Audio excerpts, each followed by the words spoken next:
আমরা আগেও জেনেছি, মনের বিশেষ করে দুটা ভাগের বিষয়ে আমরা জেনেছি। মনকে যে দুটা ভাগে ভাগ করেছে মনোবিজ্ঞানিকরা, সেখানে একটাকে কনসিয়াস মাইন্ড, একটাকে সাবকনসিয়াস মাইন্ড বলছে, যেটাকে আমরা চেতন মন আর অবচেতন মন বলছি। তবে এখন বিজ্ঞানিকরা যত বেশি, মনোবিজ্ঞানিকরা মনকে নিয়ে যত বেশি অধ্যয়ন করছে, আরও বিভিন্ন মনের কথা তারা তুলে ধরছে। আমাদের মুনিরা, ঋষিরাও এরকম কিছু মনের কথা বলেছে। আমাদের মনেরও ভিতরের ভাগকে বিভিন্ন নাম দিয়েছে, যেমন আমরা চিত্ত বলি, যেমন আমরা অন্তঃকরণ বলি। এগুলি আমাদের ভিতরের মনেরই কথা বলা হচ্ছে। আমাদের বুঝতে হবে যে এই যে আমাদের ভিতরের মন অনেক বেশি বড়। আমাদের যে বাইরের মন, মানে আমাদের যে চেতন মন, এর থেকে অনেক বেশি বড়। তাই ভিতরের মনটাকে আমাদের বুঝতে হবে। এইখানে আমরা 4 প্রকারের মনের বিষয় বুঝবো। এই 4 প্রকার মন, প্রথমত যেই মনের কথা বলা হচ্ছে, সেই মন থেকে অ্যাকচুয়ালি আমাদের যাত্রা শুরু হয়। আমরা যখন বাচ্চা থাকি, আমরা যখন শিশু থাকি, তখন থেকেই আমাদের এই মন অ্যাক্টিভ থাকে। অ্যাকচুয়ালি আমাদের এই মন থেকে, মানে এই সুপার কনসিয়াস মাইন্ড থেকে, অতি সচেতন মন থেকে, যেটা আমরা শিশু থেকেই পাই, এই সুপার কনসিয়াস মাইন্ড আমরা শিশু অবস্থা থেকেই পাই, সেটা আমাদের অ্যাক্টিভ থাকে। কিন্তু দুর্ভাগ্যবশত কি হয়, যে এই মনের গভীরতায় আমাদের প্রবেশ করার কথা ছিল, আমরা এর থেকে সরে যাই। এই সুপার কনসিয়াস মাইন্ড থেকে, অতি সচেতন মন থেকে আমরা সরে যাই। এই অতি সচেতন মনটা আমাদের শিশু সময়ই আমরা পেয়ে থাকি। তো এই যে অতি সচেতন মন, এই যে শিশু মন, এটাকে কোনোদিনও নষ্ট করতে নেই। কিন্তু আমাদের আশেপাশের পরিবেশ, আমাদের বিভিন্ন রকমের শিক্ষা ব্যবস্থার মধ্যে এবং বিভিন্ন জায়গায় বিভিন্ন ত্রুটির কারণে এই অতি সচেতন মনটা কি হয়ে যায়, নষ্ট হয়ে যায়। মানে আমরা এটার থেকে দূরে সরে যাই, আমাদের মধ্যে এটা তখন আর থাকে না। যার মধ্যেই অতি সচেতন মন অ্যাক্টিভ থাকে, সে কিরকম থাকে, বড় উৎসাহে থাকে, বড় আত্মবিশ্বাসে থাকে সে ভিতরে। যারা এই মনটাকে ঠিক রেখেছে, এই সুপার কনসিয়াস মাইন্ডটাকে, অতি সচেতন মনটাকে ঠিক রেখেছে, তারা জীবনে অনেক উচ্চতায় উঠেছে। আমরা এমন বিভিন্ন লোকের উদাহরণ নিতে পারি। যেমন আমাদের এডিসন, যিনি বাল্ব আবিষ্কার করেছেন, যেমন হেলেন কিলার, এনারা যে কাজ করে গেছেন, এরা ছোটবেলায় এই সুপার কনসিয়াস মাইন্ডটাকে ঠিক রেখেছিল। কেন? কারণ এদের মা বাবা এদেরকে সেইভাবে ঠিক রাখার জন্য বড় প্রয়াস করেছে বা বড় কাজ করেছে। এই মনটা যদি ঠিক থাকে, তবে কি হয়, তখন সে যেই কাজটাই করে সেটা বড় উৎসাহে, বড় আত্মবিশ্বাসে নিরন্তর করতে থাকতে পারে। আমরা কোনো কাজকে সেইভাবে উৎসাহে, আত্মবিশ্বাসে করতে পারি না, কারণ আমাদের এই সুপার কনসিয়াস মাইন্ডটা অ্যাক্টিভ থাকে না। আমরা এটার থেকে অনেক দূরে সরে যাই।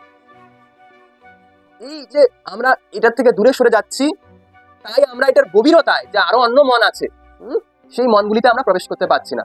এই মনটারই পরে আমরা যদি গভীরে প্রবেশ করি, সুপার কনসিয়াস মাইন্ড থেকে যদি আমরা আরো গভীরে প্রবেশ করি, গভীরে প্রবেশ করলে আমরা কালেকটিভ কনসিয়াস মাইন্ড পাই, যেটাকে আমরা বাংলায় সমষ্টিগত সচেতন মন বলতে পারি। সমষ্টিগত সচেতন মন, কালেকটিভ কনসিয়াস মাইন্ড। এই যে কালেকটিভ কনসিয়াস মাইন্ড আমাদের থাকে এই সুপার কনসিয়াস মাইন্ডের গভীরে, এটা আমরা পাই না। কেন পাই না? কারণ আমরা তো এই সুপার কনসিয়াস মাইন্ডকেই সরিয়ে দিয়েছি, সেখান থেকেই সরে গেছি। তাই আমরা এটার গভীরতায় প্রবেশ করতে না পেরে এই কালেকটিভ কনসিয়াস মাইন্ডকে পাই না।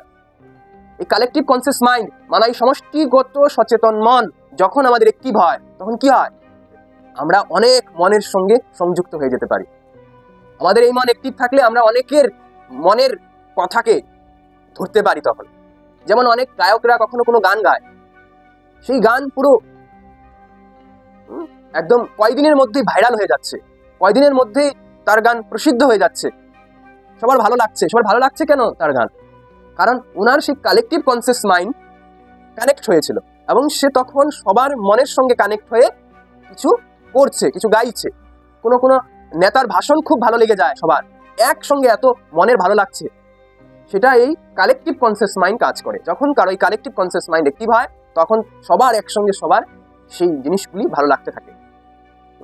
আমরা এমন অনেক উদাহরণ পাই। স্বামী বিবেকানন্দ যখন বক্তৃতা দিচ্ছেন তখন ওনার এই কি ছিল, এই কালেকটিভ কনসিয়াস মাইন্ড পুরো অ্যাক্টিভ ছিল, যার কারণে উনি যখন চিকাগো শহরে সেই বক্তৃতা দিলেন তো ওনার সবার সঙ্গে ওনার কথার যেন কানেক্ট হয়ে গেল, সবার মনের সঙ্গে যেন ওনার কথা অনেকটা কানেক্ট হয়ে গেল। এমন আমরা অনেক আরো অন্য মহাপুরুষদের কথা বলতে পারি, তারা তাদের এই কালেকটিভ কনসিয়াস মাইন্ডকে যখন অ্যাক্টিভ করে ফেলে তখন তাদের কি হয়, অনেক মনের সঙ্গে তারা সংযোগ হয়ে যায়, তখন তারা সঠিক কাজ বা মহান কাজ করতে পারে। তো আমরা এই সুপার কনসিয়াস মাইন্ডের নিচে এই কালেকটিভ কনসিয়াস মাইন্ডের মধ্যে উপস্থিত কখন হতে পারবো, যখন আমরা ছোটবেলায় যেই মনটা পাচ্ছি সুপার কনসিয়াস মাইন্ড, এই সুপার কনসিয়াস মাইন্ডকে সঠিক রাখি। কিন্তু দুর্ভাগ্যবশত আমাদের পরিবারে, আমাদের মা বাবারা, আমাদের আত্মীয় স্বজনেরা আমাদের এই সুপার কনসিয়াস মাইন্ডটাকে নষ্ট করে দেয়। জানেই না যে এই সুপার কনসিয়াস মাইন্ডটা কিভাবে ঠিক রাখতে হবে, এই বাচ্চাদের এই মনটাকে কিভাবে ঠিক রাখতে হবে জানেই না, কারণ সে নিজেরটাও জানে না। এমনটা হয়ে থাকে, সেই জন্য সে তার বাচ্চার, সেই শিশুটার মনটাকেও ঠিক রাখতে পারে না। তখন দেখা যায় সে বড় হয়ে বিশেষ কিছু সফলতা লাভ করতে পারে না। কেন? কারণ তার এই ছোটবেলায় যে সুপার কনসিয়াস মাইন্ড ছিল সেটাকেই নষ্ট করে দেওয়া হয়েছে। তাকে জোর জবরদস্তি অন্য কিছু করতে দেওয়া হয়, তাকে জোর জবরদস্তি দাবিয়ে দেওয়া হয়। যেমন আমরা এডিসনের কথা শুনি, তাকে স্কুলে 7 বছর বয়স তাকে স্কুল থেকে তাড়িয়ে দেওয়া হয়েছে। কেন তাড়িয়ে দেওয়া হয়েছে? বলা হচ্ছে যে তিনি নাকি খুব বেশি জিজ্ঞাসা করে, খুব বেশি প্রশ্ন করে। কিন্তু তার মা তখন তার ছেলেকে কিন্তু বকাবকি করে, জোর জবরদস্তি করে, মারপিট করে তাকে কিন্তু প্রশ্ন করার থেকে সরিয়ে দেয়নি। ওনাকে আর অন্যান্য স্কুলে 2-3টে স্কুলে আরো নিয়ে গেছে, সেই স্কুলেও একই অবস্থা। তারপর উনি ওনাকে বাড়িতেই পড়াতে শুরু করেছে। বাড়িতে উনি ওনার ছেলেকে বিভিন্ন রকমের বই এনে দিয়েছে। ওনার মাও স্কুলের দিদিমণি ছিলেন, শিক্ষিকা ছিলেন। তখন উনি কি করেন, সেই ওনাকে বাড়িতেই পড়াতে থাকেন। ওনার মায়ের কোনো সমস্যা ছিল না ওনার ছেলে প্রশ্ন করলে। ওনার মা ওনার এই সুপার কনসিয়াস মাইন্ডকে ঠিক রাখে। আমরা এমন ডক্টর এপিজে আব্দুল কালামের কথা বলতে পারি। উনি ওনার আত্মজীবনীতে লিখছেন যে ওনার যে সুপার কনসিয়াস মাইন্ডটা ছিল সেটা কিন্তু নষ্ট হয়নি। ওনার বাবা, উনি যখনই কিছু প্রশ্ন করতেন ওনার বাবা কিন্তু উত্তর দিতেন। ওনাকে প্রশ্ন করার জন্য বিশেষ কিছু বলতেন না, ওইভাবে মারপিট করতেন না ওনাকে প্রশ্ন করার জন্য, প্রশ্ন করলে খারাপ পেতেন না। কিন্তু আমাদের সাধারণত আমাদের বাচ্চারা যখন প্রশ্ন করে, জিজ্ঞাসা করে, একটু জানার চেষ্টা করে, তখন আমরা তাকে বিভিন্ন কিছু বলে তাকে সেই প্রশ্ন থেকে দূরে সরিয়ে দেই, তার জিজ্ঞাসা থেকে তাকে দূরে সরিয়ে দেই। তখন তার ভিতরের সেই উৎসাহ, তার আত্মবিশ্বাসটা যেন কমে যায়। তখন সে গভীরে প্রবেশ করতে পারে না, মনের গভীরে প্রবেশ করতে পারে না। মনের গভীরে প্রবেশ করলে তখনই না সে কালেকটিভ কনসিয়াস মাইন্ড পাবে। আর এই কালেকটিভ কনসিয়াস মাইন্ড, এই সমষ্টিগত সচেতন মন পেলে তখন সে অনেক মনের কথাকে জানতে পারে, অনেক মনের কথা সে বুঝতে পারে, একসঙ্গে অনেক মনের সঙ্গে সে কানেক্ট হয়ে গেছে যে। তো এইভাবে এই কালেকটিভ কনসিয়াস মাইন্ডের নিচে রয়েছে স্পন্টেনিয়াস মাইন্ড, স্বতঃস্ফূর্ত মন। এর নিচেই রয়েছে স্পন্টেনিয়াস মাইন্ড, যেটাকে স্বতঃস্ফূর্ত মন বলছে বিজ্ঞানিকরা, মনোবিজ্ঞানিকরা। এই যে স্বতঃস্ফূর্ত মন, এই যে স্পন্টেনিয়াস মাইন্ড, এই মাইন্ডে যখন কেউ পৌঁছায় তখন তার কি হয়, তখন সে উপরের মনগুলিকে নিয়ে তখন আর চিন্তা ভাবনা বেশি করে না। এই স্পন্টেনিয়াস মাইন্ড, স্বতঃস্ফূর্ত মনের মধ্যে যখন ব্যক্তি পৌঁছায় তখন তার যেটা করতে ইচ্ছা হয় সেটা সে তৎক্ষণাৎ করে, মানে স্বতঃস্ফূর্ত সে করে ফেলে, সে এত ভাবনা চিন্তা করে না। কিন্তু সাধারণত আমরা যখন এই মাইন্ডে থাকি না, স্পন্টেনিয়াস মাইন্ডে থাকি না, স্বতঃস্ফূর্ত মনে থাকি না, তখন আমরা এরকম করতে পারি না, বা আমরা এটা বুঝতে পারি না যে এখন আমার কি করা প্রয়োজন, কোনটা আমার জন্য এখন প্রয়োজনীয় দরকার, সেটা আমরা বুঝতে পারি না। যদি আমরা করিও দেখা যায় যে অনেক উল্টাপাল্টা করে ফেলি, কারণ আমরা এই মনে তো নেই। আমরা যখন এই মন নিয়ে থাকবো তখন আমরা যেটাই করবো সেটাতে আমরা সফলতা পাবো, আমরা এগিয়ে যাব। তো এই স্পন্টেনিয়াস মাইন্ড, স্বতঃস্ফূর্ত মন আরো গভীরে রয়েছে। যখনই আমরা আরো গভীরে প্রবেশ করব, এই কালেকটিভ কনসিয়াস মাইন্ড থেকে আরো গভীরে প্রবেশ করব, তখন আমরা এই স্পন্টেনিয়াস মাইন্ডের দিকে যাব। আর এই স্পন্টেনিয়াস মাইন্ডের নিচে আরেকটা, যেটাকে আলটিমেট মাইন্ড বলা হচ্ছে, চূড়ান্ত মন। এই মনটা বড় অদ্ভুত, এই মনটাকে বোঝা বড় আবশ্যক।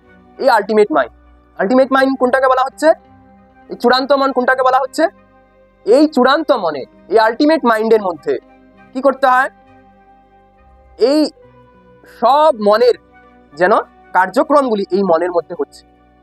এটাকে উদাহরণস্বরূপ বোঝানো যেতে পারে, যেমন সিনেমা হলে পুরো ফিল্ম চলছে, যে পর্দাটার মধ্যে ফিল্মটা চলছে সেই পর্দাটাকে কি বলা হচ্ছে, আলটিমেট মাইন্ড। যেমন আমরা টিভি দেখছি, তো টিভির যে মেইন পর্দাটা, যেটা ওই জিনিসটার মধ্যে সেটা ভাসে, ওই জিনিসটা আলটিমেট মাইন্ড। যেই পর্দাটার মধ্যে সেই জিনিসটা এসে পড়ে সেটাকে আলটিমেট মাইন্ড বলা হচ্ছে, সেটাকে চূড়ান্ত মন বলা হচ্ছে। এই চূড়ান্ত মন যখন কেউ পায়, তার যখন এই মন অ্যাক্টিভ হয়, তখন এই সব মনের খেলাকে সে বুঝতে পারে। তখন সে এই যে সুখ দুঃখ এগুলির মনের মধ্যে যে আসে বিচার, এগুলির দ্বারা সে প্রভাবিত হয় না। সে জানে যে এগুলি সব খেলা হচ্ছে, পর্দার মধ্যে খেলা হচ্ছে, অ্যাকচুয়ালি কিছু তখন তার মধ্যে আসে না। এই চূড়ান্ত মনেই যখন কেউ পৌঁছায়, তখন তাদের কি আমাদের ঋষিরা বলছেন যে সে আত্মস্থ হয়েছে, সে তটস্থ হয়েছে, কারণ সে তখন এই সব খেলা দেখতে পাচ্ছে, খেলাকে বুঝতে পারছে। তো এই মন একদম অন্তিম মন আমরা বলতে পারি, মনের একদম শেষ ভাগ বলতে পারি, আমরা শেষ মনও বলতে পারি এই চূড়ান্ত মনকে। তো এরকম ভাবে মনোবিজ্ঞানিকরা ভাগ করছে। তো আমাদের প্রথম এই সুপার কনসিয়াস মাইন্ড, অতি সচেতন মনকে বোঝা বড় আবশ্যক। এই যে অতি সচেতন মন, এই অতি সচেতন মন বড় প্রশ্ন করে, বড় জিজ্ঞাসা তার। এই মনটাকে আমাদের ঠিক রাখা, এই মন সবসময় বড় উৎসাহী থাকে, বড় আত্মবিশ্বাসী থাকে, সে মনটাকে আমাদের নষ্ট না করা, এই মনটাকে আমাদের ঠিক রাখা। যত আমরা এই মনটাকে ঠিক রাখতে পারবো, সেই বাচ্চাদের মন, এই শিশুদের মন আমরা রাখতে পারবো, তত কি হবে, আমরা এই কালেকটিভ কনসিয়াস মাইন্ডের দিকে যেতে পারবো, সমষ্টিগত সচেতন মনের দিকে যেতে পারবো। আর এই সমষ্টিগত সচেতন মনের দিকে যেতে যেতে আমরা স্বতঃস্ফূর্ত মনও পাবো, এরপর আমরা চূড়ান্ত মনও পাবো।